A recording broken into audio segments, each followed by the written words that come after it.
Hi, I'm Derrick Jensen. This is Resistance Radio on the Progressive Radio Network. My guest today is Vincent Emanuele. He's a writer, activist, and radio journalist who lives and works in the Rust Belt. Currently, he writes a weekly article for TeleSUR English and also conducts interviews with activists, authors, artists, and intellectuals from around the world. So, Vince, first, thank you for your work, which I just love, and thank you for being on the program. Oh, thank you. Thank you for having me. So, I guess the first question is, how did you tell listeners a little bit about your history and how you started to do the work that you're doing today? What's your journey Yeah, on that? absolutely. No, that's a really interesting question too, because I've been doing a series of interviews lately with folks, and I've been asking them primarily, what is it that got you involved and how did you get involved? And I've been trying to find commonalities between these. I haven't found some, of course, there's some commonalities.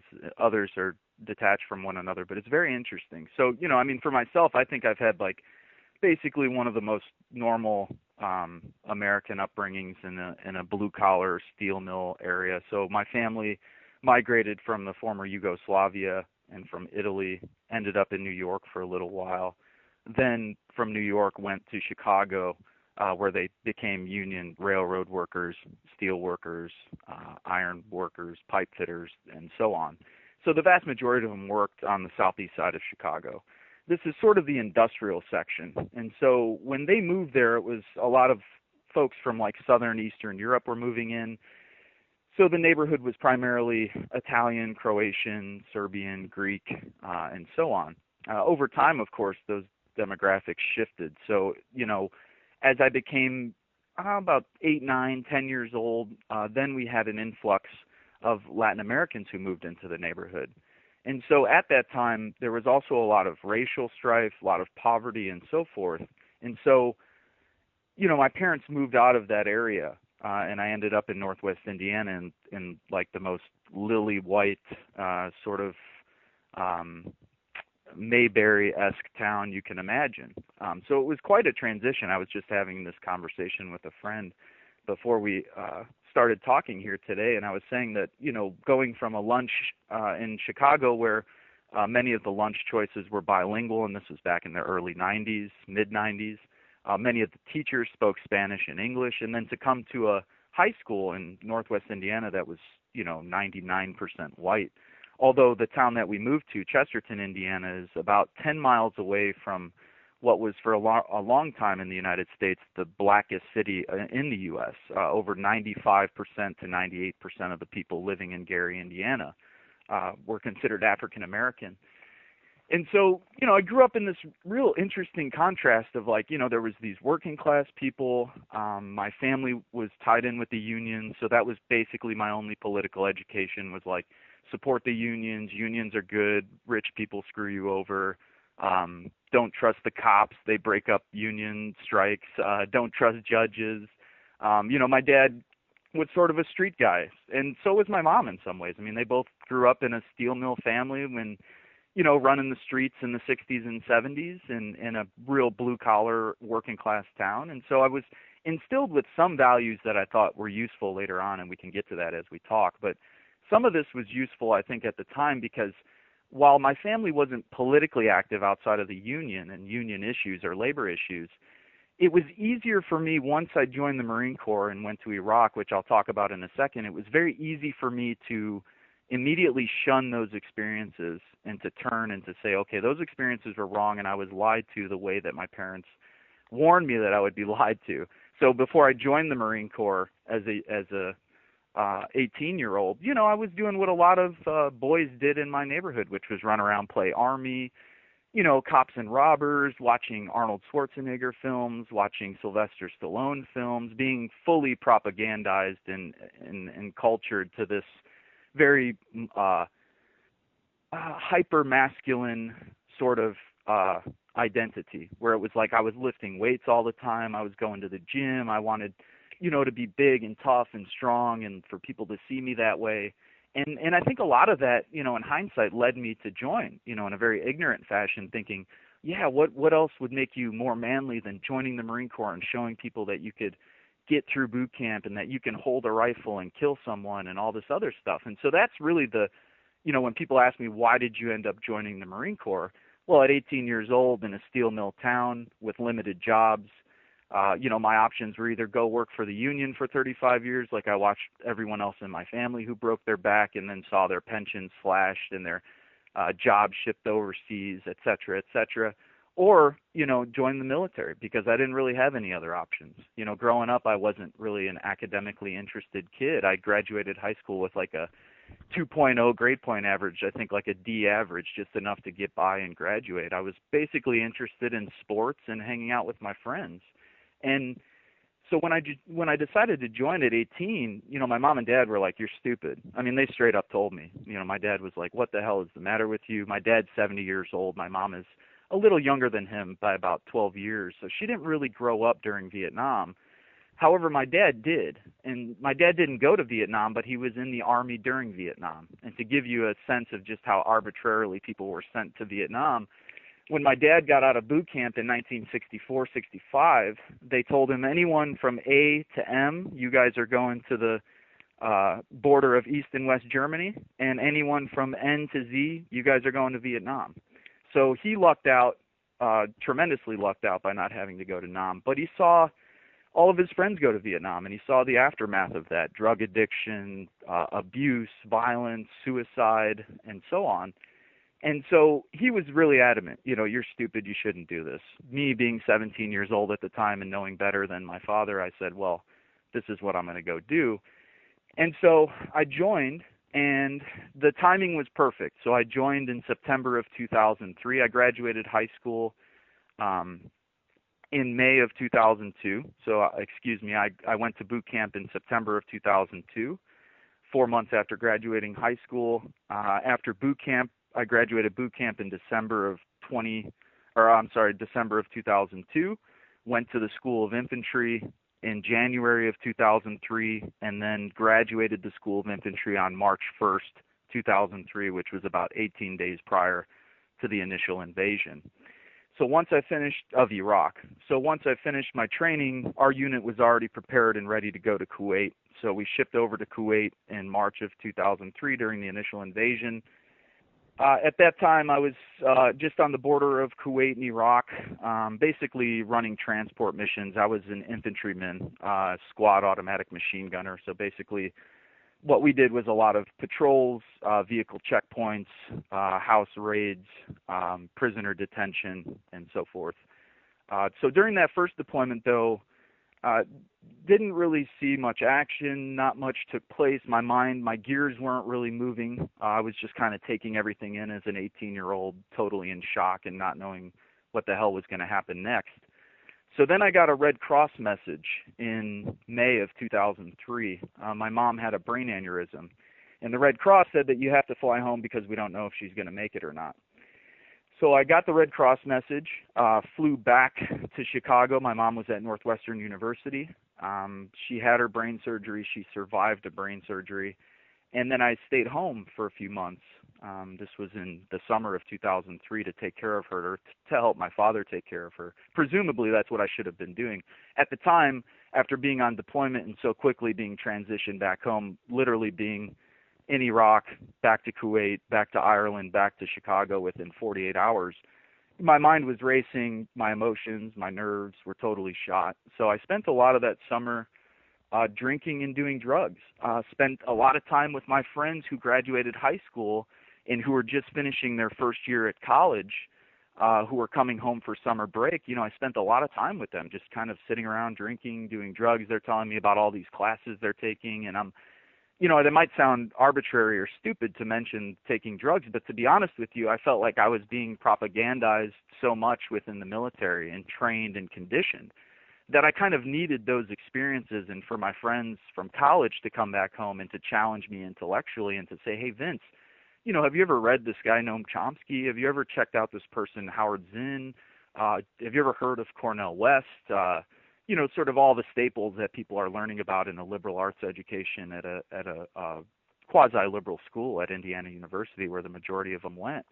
And so I started reading at the time, and it really started. I mean, of course, at the time I'm still struggling with, do I want to go back? My unit wanted me back so we could get ready to deploy again. And, with all the friends that I had made and not going on a full deployment, I kind of made my decision that summer that, yes, I was going to go back to my unit. I was going to meet up with my platoon, talk to these guys, and get ready for the second deployment.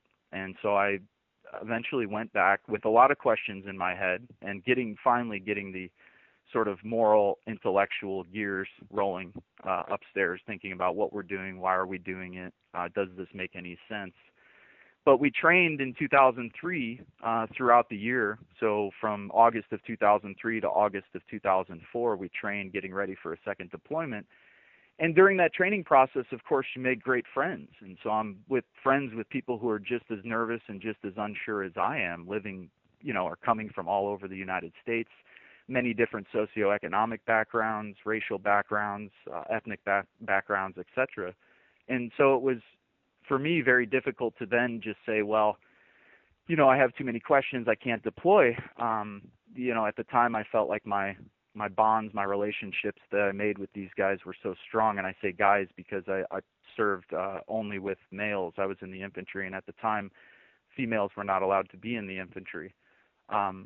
So I made great bonds with these guys. One of them, however, my friend Vic from Kentucky, was into a lot of different stuff. I never really understood why he joined the Marine Corps to begin with, but this was the guy who turned me on to like Samuel Beckett, David Lynch films, Stanley Kubrick films, like talking to me about literature, art, music, culture, etc. And it was really interesting for me coming from the background I came from, because I really had never been exposed to any of that stuff.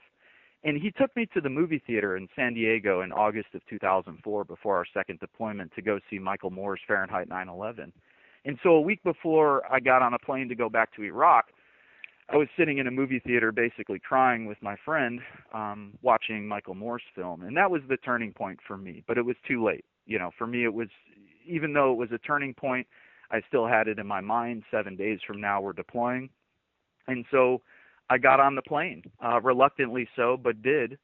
And we ended up in western Iraq, Al-Qaim in the Al-Anbar province. So Al-Qaim is right on the Euphrates River and just east of the Syrian border. And we conducted what most infantry units do, although in a brutal fashion. And so, we were doing vehicle checkpoints where we would set up Humvees in different major roads where vehicles would be going into the city, and we would check vehicles for vehicle IEDs, improvised explosive devices. So sometimes people would just wear vests where they would blow themselves up. Sometimes people would drive cars that would the car would blow itself up, and then sometimes people would be in the cars and they'd just blow themselves up with the car. And so essentially we would just check these vehicles before they would go into town, housing raids where we'd kick in these innocent people's doors, go on raids in the middle of the night, pull people out of the house, separate the women and the children from the men, throw black bags on the men's heads, zip tie them, throw them in the helicopter or throw them in the armored vehicle, take them back to base where then we would torture them. So this went on a day-to-day basis basically for the 8 months of that deployment. There were many things that happened within the deployment, although I don't want to get too much into this because I've talked about it at length in the past, and people could pull up all this online and so forth. And really, to be honest with you as well, it's like opening up a scab that's somewhat healed. So the deployment was brutal. We tortured a lot of innocent Iraqis. A lot of people shot innocent people, blew up innocent people. A lot of people played with and mutilated dead bodies and corpses. A lot of people took pictures with a lot of dead bodies. A lot of people took pictures with prisoners who were being tortured in the most gruesome and sexually sort of sadistic ways you can imagine, and that's probably something we can get back to as well. So that was the second deployment. It was horrific in hindsight. And so I came home from that deployment pretty much dead set on the fact that I was getting out of the Marine Corps and I was not going back to Iraq regardless of what was going to happen. And so when I came home from that deployment in 2005, I checked myself into the VA administration hospital in Chicago because I felt like I was going to kill myself, possibly commit suicide. And they took me in for a few months.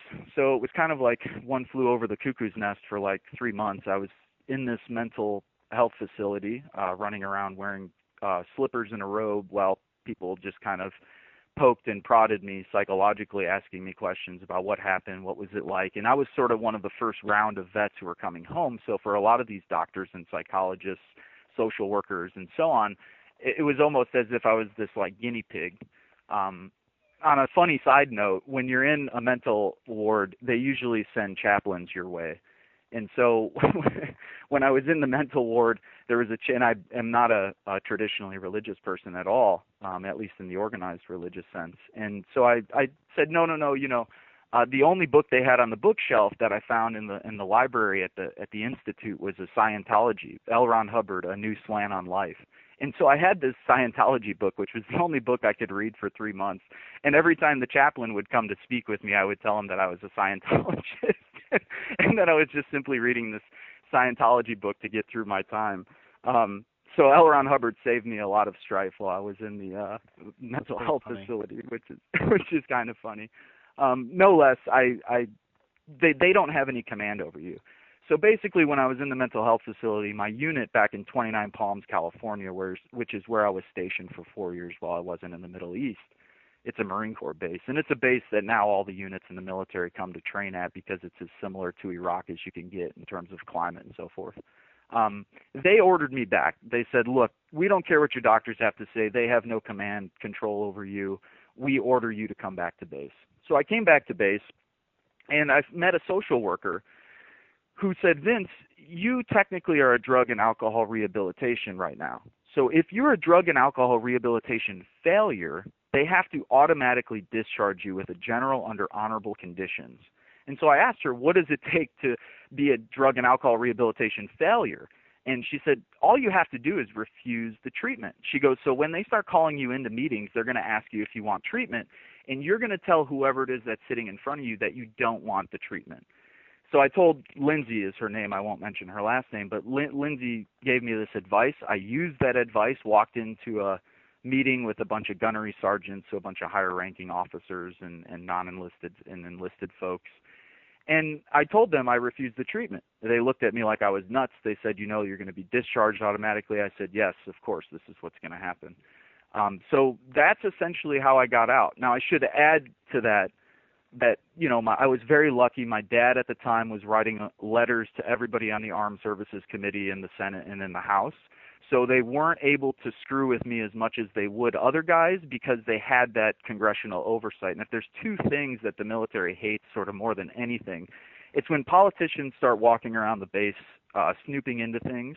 And it's also when the media is around asking really tough questions. Throughout our entire military experience, we were told politicians are pieces of shit, the media is pieces of shit, the civilians, they're all useless people. It's just us. We're the only ones. We're the ones holding the beacon of freedom and liberty, and we're the only ones tough enough to stand up for it, and nobody else really deserves it. So it's a really interesting sort of psychology and that's being implemented within the military itself, which to me lends itself, if there is ever martial law, I think lends itself to a military that would be more than willing to kill innocent civilians. But that's another thing we can return to as well. At the time I got out, it was 2005, 2006, January of 06 was technically the date that I got out, January 27th.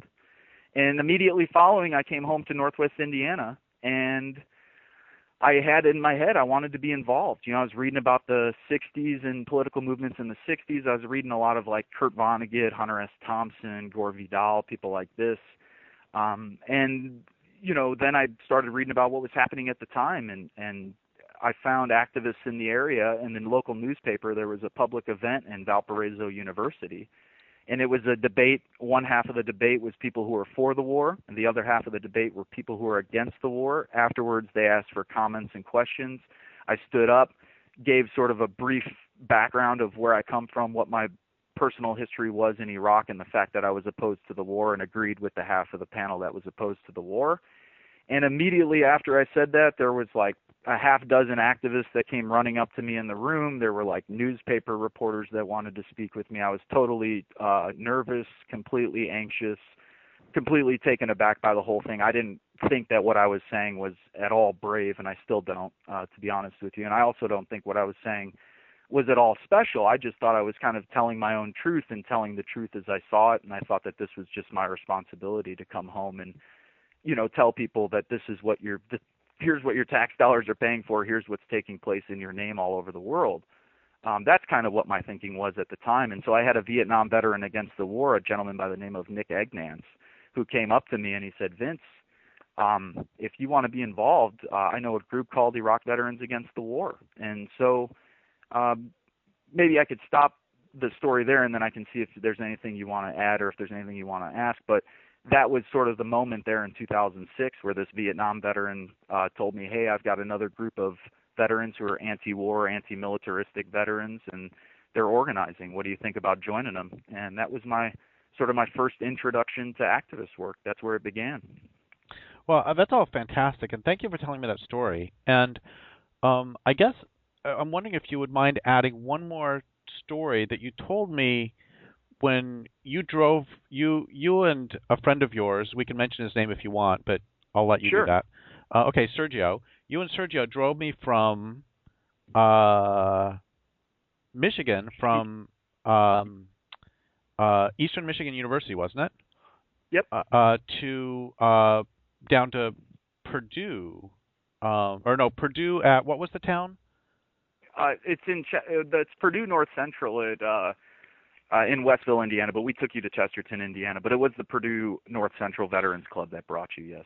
Yeah, and as we're driving down, one of the stories that you and Sergio told me was about getting invited to the house of the Iraqi people. Do you remember that? Remember telling me that story? Can you tell that story really quick? That was really moving to me. Well, it's amazing to me. This story dovetails into a story I could tell about last year when I was in Australia working with Aboriginal groups. It was amazing to me that this sort of level, I mean, in Iraq, first of all, one of the customs is to almost invite, anyone and everyone is invited in someone's house. You take off your shoes, you sit down, you get on some nice carpets and pillows, someone serves some tea, someone might bring out a few snacks. It's just a customary, these are people whose country had been destroyed by the U.S. And so, not to dwell too much on this, but just to give listeners who don't know the background, the United States, even just going back to 1980, before that supporting Saddam and other factions within Iraq and fracturing the society as it is, but starting in 1980, providing Saddam with chemical weapons when they were fighting the longest conventional war of the 20th century, which was the 8-year war between Iraq and Iran from 1980 to 1988. Millions of people killed, providing the Iranians and the Iraqis arms and support, so providing both sides of that war support while they slaughtered each other and destroyed their countries. Same in 1991, bombed and destroyed most of Iraq's infrastructure, killed hundreds of thousands of people. The subsequent sanctions that took place under the Clinton administration, as Madeleine Albright mentioned on 2020, was well worth the 500,000 women and children who were dead because of the sanctions. Now people estimate the numbers are over 1,000. Then in 2003, we finish the job and completely shatter the society, completely destroy all the cultural artifacts, completely destroy almost all the infrastructure, all the hospitals, all the schools. After all of this, while we're walking around patrolling in these cities, there are still Iraqi people who would invite us into their homes for tea, sit us down, ask us questions, show us pictures of their family, ask us to show us pictures of at that time, our wives or our girlfriends or our partners. That level of respect, human dignity, it was something that I don't think I've ever experienced until I went to Australia last year and was working with Aboriginal groups in the city capital, where they have an Aboriginal tent embassy that they've illegally set up for the last 35 years. It's been in place. It's quite remarkable, actually, that the government continues to send, police and so forth down there to talk with these Aboriginal protesters. Nonetheless, I was down there working with different Aboriginal and anti-war groups who were talking about the connections between nuclear energy, extraction, surveillance, and the U.S. empire, and how the U.S. empire is using Australian outposts as places to dump basically military waste, and to also expand bases so the United States can put more people in Southeast Asia to contain China. But nonetheless, when I was working with these Aboriginal groups, what blew my mind was, again, this sense of just, I mean, I can't think of the right word to use, honestly. It was the most welcoming, some of the most welcoming people I've ever met in my entire life. And it was the people in Iraq, and it was the Aboriginal people in Australia. And they're two groups of people who have felt more strife, more heartbreak, more murder, more genocide, more destruction than I think 99.9% of us could ever possibly fathom. And here are two groups of people who took me in with open arms, two much different contexts, of course, but took me in with open arms, treated me with respect, although they had no reason to do so. Maybe different in the case with the Aboriginal folks I was working with, but it was just quite amazing. It was an amazing experience to be around people who can operate with that level of humility at a time when, I think if you ask the average American, what would you do if a foreign invading force killed and tortured and raped your sister and your aunt and your cousins and your uncle? I think the common response would be, oh my God, I would kill this person, or I would kill those people. And maybe that is the right response. I don't know. But I was continually taken aback by that. And to be honest with you, Derrick, it's the same now. I mean, I work in Gary, Indiana, the city that I was mentioning. It is literally, if Chris Hedges' term sacrifice zones, Gary, Indiana is a sacrifice zone par excellence. I mean, this is a town that was built by U.S. Steel, polluted everything in sight, destroyed the natural ecosystems, destroyed the social fabric of the town, segregated the city, and when they broke down and basically left the most populated black city of over 100,000 people in the United States with nothing. Right now it's a food desert, it's a cultural desert, it's an educational desert, it's an economic desert, it's any kind of a desert you can imagine is what's taking place there. And, you know, same thing. We're working with people in Gary whose homes are falling apart, who barely have enough money to put in their cars so they could get to school or get to work if they can find a job. And these are folks who are more outgoing, easier to speak with, more humble, nicer people than I meet in these middle-class communities or sometimes working-class communities where people have maybe 50 times the material goods, but they don't have that level of respect and they don't have that level of just humility and humanity that I think it's amazing. And I continually see this in the most oppressed communities that I work with. More humility and more vibrant social communication, more vibrant social networks than in day-to-day American society. What exactly, I don't know if we can actually use the word exactly, but what is your work? I mean, you move seamlessly from anti-war to anti-imperial to anti-patriarchy. What do you consider to be to this racial the work you do against racism? What do you consider your work to be? You know, I consider myself a writer at this point because I've been focusing so much time on writing. I did a podcast/radio program for about 3 years. So, you know, doing a lot of radio journalist work, and I'm going to get back into doing that in the coming year where I'm going to relaunch the podcast and try and get it syndicated at local channels. I guess I'm sorry. I guess I wasn't quite clear. What I was asking is not what you answered the question I actually asked, but I asked the wrong question. The question is, I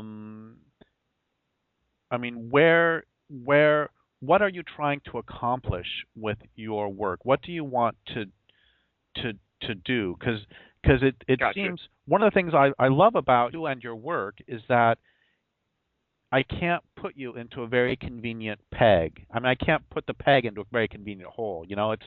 Do you see what I'm trying to get at? Yeah. No, absolutely. And so how this evolved. What am I trying to do? That's a great way of putting it. You know, how this evolved was I worked so long in the anti-war community. And, you know, honestly, it was limited what we were doing at the time. And I was always kind of trying to figure out how do I connect empire with economic austerity at home. So how do I connect empire with capitalism? And so, you know, who's fighting capitalism in the labor front? Of course, it's, you know, workers, it's labor unions, although that's debatable whether or not they're even fighting that battle anymore. But institutionally at the time, I was thinking, I want to make connections. I'm like, I come from a blue collar background. I have a labor background. I've got tons of connections just through growing up in the labor community. A lot of my friends I went to high school with who didn't go to college ended up in the labor unions because it's still a labor union strong region, being as close as we are to Chicago, 50 miles. So at the time, that was my thinking. How do I start tying this work together? And then that transformed into me sort of running into your work.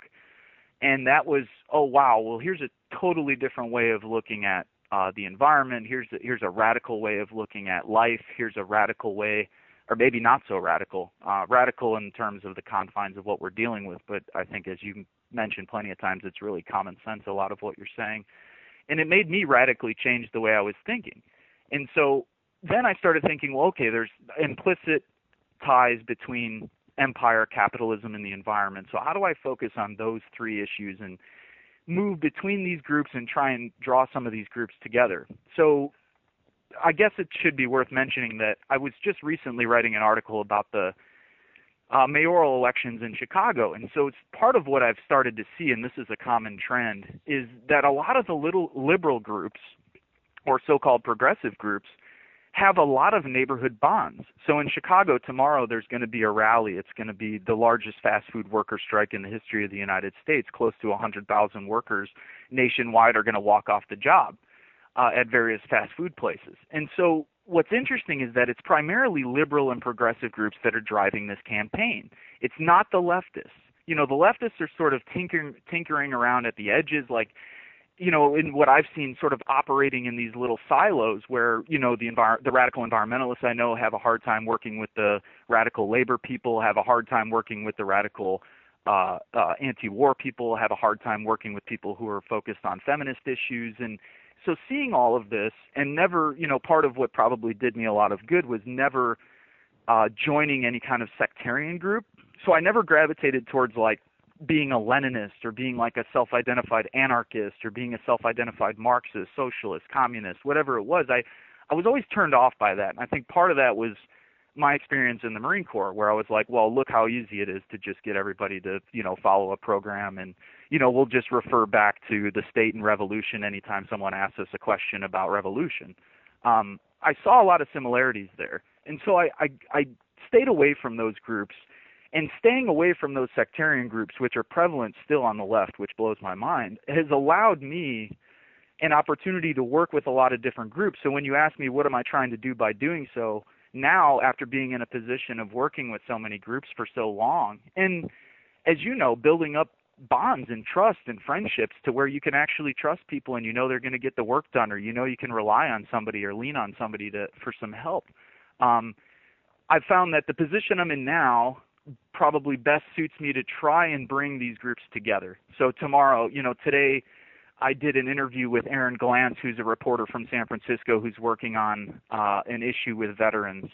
So I have this veterans background. I have the ability to work in those arenas. And for better or worse, it gives me some sort of stature in American society. And I've used that. I mean, I'm not shy about that. I mean, if Americans want to play this game of, oh, we love our veterans so much, and oh my God, what they say means so much, well, then that means all of us. And so I am not shy about saying, you know, I'm a United States veteran and blah, blah, blah. But then I try and use that platform, ironically enough, to deconstruct the idea that American veterans should be seen as anything other than murderers and people who are trying to murder people overseas, although we don't want to blame them as individuals. We want to blame the system, but trying to get people to see that veterans aren't these just nice, smiling people in uniforms. We're people who torture people, kill people, maim people, and that's what the military is here to do.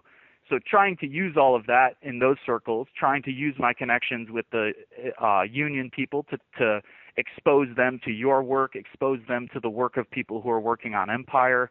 You know, this evening after I speak with you, I'm going to a local IWW meeting. Now, I'm not an anarchist, and I don't really even agree with a lot of their political program.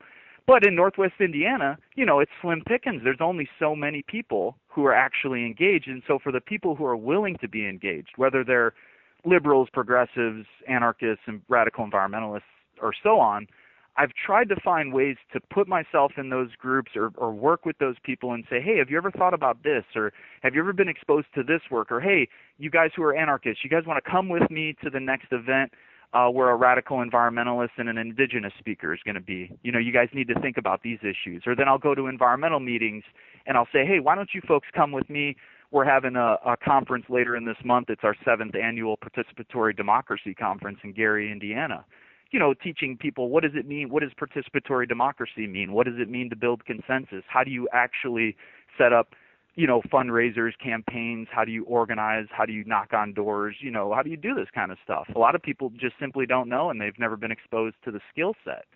So, you know, working with a lot of these different groups, I guess essentially what I've been trying to do is to bring these groups together and to get people to work in a more coordinated fashion. And so the more groups and the more I'm able to bounce around and the more groups I'm able to work with, the more I've found that I'm able to then put people in contact with one another. So at the Earth at Risk conference that the Fertile Ground Institute held in San Francisco in November, I brought a friend from the Marine Corps, a guy who's never really been involved with much, and I brought a friend of mine who I met from IVAW who's been involved with all kinds of stuff. Well, now him and another gentleman from DGR, Max, have been hanging out in the Northwest. So they're talking about doing projects together, they're working together, they're introducing each other to each other's friends. And, you know, for me, I know that that's something very simple and very small compared to what it is I think both of us are interested in changing. But I found that for me, the position I'm in, that's what I can best do. I can try and educate people, and so I do a lot of speaking events. People bring me out to do, you know, interviews, speaking events, workshops, stuff like that. I do my writing, but then in terms of being an activist, it's just trying to draw these connections for people and trying to expose people who are in movements that are sometimes tunnel vision to find these connections and find ways that we can really start working together and building strategy, program, tactics, and vision. I think that's all great. I have a question in a second. I do want to mention one thing. The Earth at Risk thing was actually facilitated by Fertile Ground. It was actually put on by Wallace Action Fund. Just wanted to mention that. Not to correct you, but just so everybody knows that, because Wallace Action Fund's great. Fertile Ground's great too. Anyway, I wanted to ask, what are some of the obstacles that you have encountered in trying to bring people together? And then the question after that is, how can other people who want to make these connections, what advice can you give them? So what are some of the problems you faced, and what are some of the advice you can give to people who want to do what you're doing in terms of bringing people together? Yeah, absolutely. I mean, some of it, to be honest with you, Derrick, I think is just it's sort of very simple stuff that I focus on sometimes. So not to get too off track, but I do think in a society that's as alienated and isolated as ours is, sometimes what I've found is what I have to do in terms of struggles I run into, and then advice, this sort of dovetails into both questions. Struggles have been just getting people to sort of break out of this techno-social, alienated, weird culture where everybody's in front of a screen, or everybody's like not talking to their neighbors, or they don't know how to sit down and have a conversation because they're spending 6 or 7 hours with their laptops and stuff like this. I mean, what I've found is it's very uncomfortable to get these folks even in the same room together and get them to just tell their background story. I mean, and I know this is crazy, but that, in my thinking, in this culture, in America especially, because this is, for my money, the most isolated culture I've ever been to anywhere in the world, it's almost a revolutionary step just to get people to sit in the same room together and hash out these issues.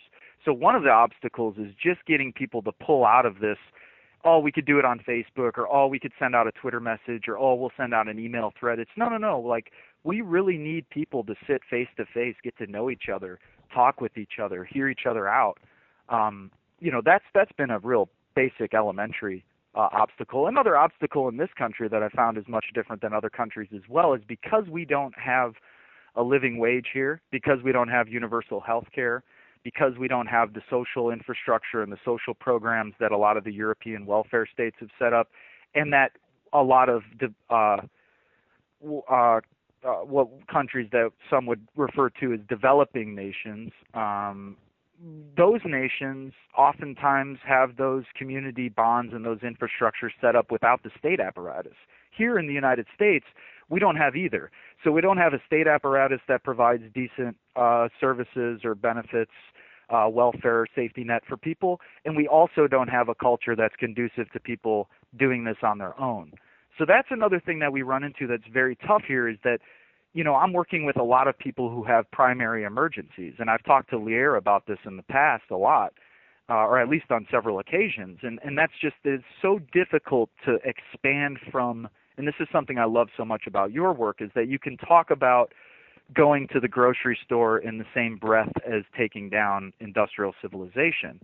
And that's something that I've really tried to do, but from the standpoint of working with these groups, is to get people to realize that yes, you have these primary emergencies. There is no grocery store around. You don't know how you're going to feed your kids. How do we get those folks to then make that step into, okay, here's the bigger problems: capitalism, systemic patriarchy, this culture of extraction, and so on. That's been another difficulty, because a lot of the liberal groups, while they have numbers, they also are very limited in their campaigns. So tomorrow when we're in Chicago, I can almost guarantee you that the only sign we're going to see are people who are holding up signs saying we want $15 an hour minimum wage. So the problem I've run into working with some of the liberal groups is they're not asking the bigger questions and they don't have the vision. But then my leftist friends or my more radical friends who do have a better vision or a better proposed vision or a better analysis, they're often very isolated and they don't have a power base and they don't have a local community. So it's been trying to get, one of the obstacles has been trying to get liberal groups to take a more radical approach because, I think a lot of people, as we know, shift. Some people become more radical as they get older. Some people become more moderate as they get older. But trying to pull some of the liberal folks who are more inclined to be radical into this realm and trying to get leftists and more radical people to learn some of the organizing skills that I think a lot of the liberal groups have, where they're willing to go door to door, they're willing to set up neighborhood events, they're meeting people where they're at, but as Lear Keith always mentions, we meet people where they're at, but we don't leave them there. And so one of the obstacles has been that, for instance, with a campaign like raising the minimum wage to a living wage of $15 an hour, are we educating people and are we instilling different sets of values? So yes, we want people to have $15 an hour, $20 an hour, whatever it takes to make sure they can survive. But are we also at the same time getting them to think critically about the economy, about the systems of oppression, and are we challenging them? Are we saying, hey, look, we're not fighting for you to get $20 an hour as a wage so you can just go out and buy BMWs and flat screen TVs and buy a vacation home and remodel your kitchen? Like, that's not what this is for. And I think it's tough to walk that line. It's tough to try and work with people who are in such dire condition, but simultaneously be critical and try and inject a bigger, broader vision. And, my advice for a lot of radical people who might be listening would be to, take a step back and learn how to talk with people and learn how to sit down and listen to things that you don't want to listen to. I mean, believe me, after I sit there and read Lewis Mumford or you or Vandana Shiva's work or Arundhati Roy's work, the last thing I want to do is go sit in a meeting some days and listen to somebody tell me why they're so pissed that Comcast jacked up their rates. But then when I'm thinking critical, I think, okay, well, what does this mean? How can I use this example? This person's mad because he's got nothing else in his life. He's living off of $900 a month. He's in public subsidized housing, and the only damn thing he wants is his TV on for a few hours a day. How do I get that person, who is one of the most oppressed classes in the United States, and this is a person of color, and it's a woman, how do I get this person to think critically, and how do I challenge them while remaining respectful? That's something that I think leftists can learn, because, a lot of my leftist friends are like, or my radical friends are, oh, no, I'm not working with those liberals, or, oh, screw those progressives. And then I go to the progressive groups, and it's the same mentality. Now, that's one of the obstacles I've run into. And then, as I mentioned earlier, when you get into people's work like yourself, when the most sort of radical analysis that's acceptable in the mainstream has been Naomi Klein's recent book, which is to say, okay, I haven't even read it, so I guess maybe I shouldn't even be commenting on it. But from what I understand, okay, it's capitalism is bad, capitalism is not conducive, or a certain kind of capitalism is not conducive with a living environment. Okay, so only so many people are gravitating towards even that message. So I look at the climate march that took place last year, and then I look at the folks who tried to hold a more radical climate march, that those numbers were significantly smaller than the bigger numbers. So I'm trying to, I'm thinking to myself, after I'm struggling with, yes, I understand that industrial civilization is the problem and that these civilizations within Western culture continually collapse, and oftentimes for the same reasons. How do we break that cycle? How do we get people to even start thinking about those things? And how do we get the people who are already thinking about those things and who are already doing work, how do we better coordinate those people so their actions and their strategy is more effective? And I probably could keep rambling, but those are some of my initial thoughts, and I don't know if I properly answered your questions or not. No, that's all really fabulous. I'm thinking we have like 3 or 4 minutes left, and Okay. one thing I'm thinking is that there's a line you've said before. You say it much better than I'm going to now, but basically, I was thinking this as you were talking about all this, that you say, people will say, hey, let's go to some protest or something, and you say, well, I don't even know who you are. We haven't had dinner. Do you remember this? You say it much better than I do. Yeah, well, it's funny you say it that way, because I would totally go with someone who I don't know who wants to go to a protest. The problem is that when I get to the protest, I run into radicals who come up to me and say, hey, brother, are you ready for the revolution? And I say, well, let's take a step back. I've never had a cup of coffee with you. I don't even know your name. I don't know your last name. And so there is a level of naivety, I think, here. And this to end on a very serious note, this is a great way to end. Chris Hedges mentions this often. A lot of the veterans I know understand this. A lot of the indigenous people and black people I know understand this. And the same goes for Latin American immigrants and women. The point is, this system will destroy you. This system will do anything and everything it can to destroy us, to kill, to maim, to extract, to devour every single last thing on this planet until we're all dead. That's what this system's set up to do. That's what this system will do unless it's stopped by us. Knowing that, when I go to these rallies and I hear people say, brother, are you ready for the revolution? I mean, Derrick, I have to be honest. When I think about the revolution, I often oscillate between Chris Hedges' position and your position, where I find myself in the middle here where I'm like, my God, I think what it's going to take. But then on the other hand, I've seen already enough death and destruction to where I don't maybe want to see any more of it. But when I'm talking with a potential revolutionary or a potential radical activist, I say, hey, you're going to need to get to know these people. I mean, even in a very practical, crass sense, if you plan on being in combat with someone in a revolutionary situation, or even if you're not in combat, if you're in a political situation where you're depending on each other's lives, you had better get to know that person. You better know their family. You better sit down, have dinner with them, have conversations that have nothing to do with politics, culture, economics, etc. You better have those conversations, and you better have those bonds. Because if we do build a movement that is strong enough to be able to take down the system and replace it with something decent, or at the very least just to take it down and just to stop it, we're going to need to build bonds with each other that are as strong as family bonds have with one another, and families and friends that consider themselves family. I mean, real kinship bonds. And when I go to the rallies, I hear someone say, hey, brother, you ready to take down the system? Are you ready for this? I think immediately from a pragmatic sense, I think, well, my God, this person's never heard of security culture before. And then from another angle, I think, my goodness, this person's totally naive as to what it's going to take to actually stop the greatest and most powerful force the world has ever seen, and that's the United States empire, global capitalism, industrial civilization. We've never faced anything like this. So the amount of sacrifices, death, destruction, commitment, and discipline it took for previous revolutionary movements, we're going to need to top that by about 5 or 10-fold to do what we're going to do. And that, for me, means asking serious questions about how committed people are, in what place people are. I make it a point. If I'm in Northern California, I go see my friends, yourself, other people who are in the area. I write for Z Communications. Michael Albert a couple weeks ago was like, oh, hey, why don't we do an interview? I'd like to interview you. And he said, would you like to do it in person or over the phone? And I said, you know what? I have to go out to the East Coast at some point this summer anyway.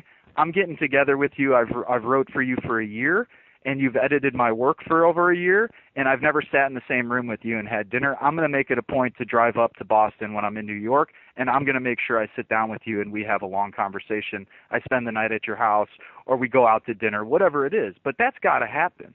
And, I see with this, and I'll end with this, but in this world of Skype and social media, cell phones, text messages, emails, it's so easy for me to just send you an email, and I'm guilty of doing it with you. I mean, you're the kind of person and other people I know who I should be actually calling on the phone more often and working through some of these issues or asking questions, but oftentimes it's easier to just get on the stupid email and send an email along, even though I know that hearing your voice or hearing the voice of someone else that I love and care about is actually going to make a big difference for me. So speaking of all of us fighting that, I constantly fight that, and I constantly fight this urge to be detached and to be kind of like emotionally cold to the movement and to what's happening. And then other times I'm like, you know what? No, we've got to sit down, we've got to speak with each other, and even more importantly, we have to do what your work is teaching people to do, and that's not just build relationships with each other. We're going to have to build relationships with the living planet. And that's something that I think even myself, I struggle with it on a day-to-day basis, where I ask myself, am I connected and aware enough that I'm living on a living creature, among living creatures, among living things, and I should constantly be aware of that, and that our lives and our interests are no better and no different than theirs. And that's something I try and keep in mind all the time. Well, thank you so much. This has been really, really great. And I would like to thank listeners for listening. My guest today has been Vincent Emanuele. This is Derrick Jensen for Resistance Radio on the Progressive Radio Network.